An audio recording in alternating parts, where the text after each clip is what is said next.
அத்வவ்யயம் சர்க்கம் 2 ஸ்லோகம் 4. சதஹ்ரதா பந்துரயா ஸ்வகாந்த்யா சஞ்சாரி ஜாம்பூநத பிம்பகல்பா த்ரயந்த சித்தேன ரசாயனேன காலேன பேஜே கலதௌத லக்ஷ்மீம்.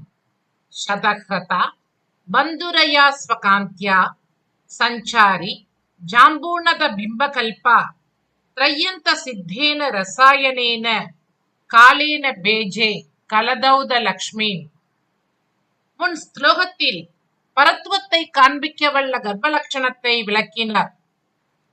இந்த ஸ்லோகத்தில் வெளிப்படையான உலக ரீதியில் கர்ப்பவதிகளின் உடலில் ஏற்படும் மாறுதல்களையும் அதன் பொலிவையும் விளக்குகின்றார். தேவகியின் திருமேனி தனிப்பொலிவுடன் விளங்கியது. அவளது காந்தி மின்னல் போன்றதொரு அழகை பெற்றுவிட்டது. தங்கப் பதுமையும் நடந்து வருமோ என்று எண்ணவல்ல நிலையை அவள் பெற்றுவிட்டாள். அவள் வேதாந்தங்கள் விளக்கும் ரசாயனத்தை உள்ளே கொண்டுள்ளாள். அதனாலே அவள் காலக்கிரமத்தில் மேனியில் வெண்மையை பெற்றுள்ளாள். இதுவும் எவ்வளவு லக்ஷ்மிகரமாக இருக்கின்றது.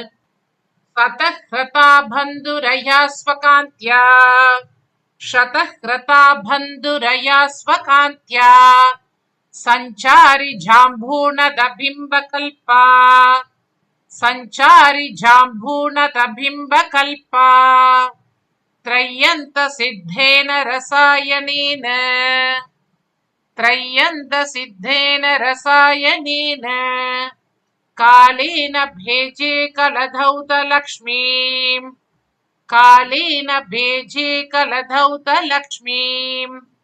சதஹ்ரதா பந்துரயா ஸ்வகாந்த்யா சஞ்சாரி ஜாம்பூநத பிம்பகல்பா த்ரயந்த சித்தேன ரசாயனேன காலேன பேஜே கலதௌத லக்ஷ்மீம். சுவாமி தேசிகன் திருவடிகளே சரணம்.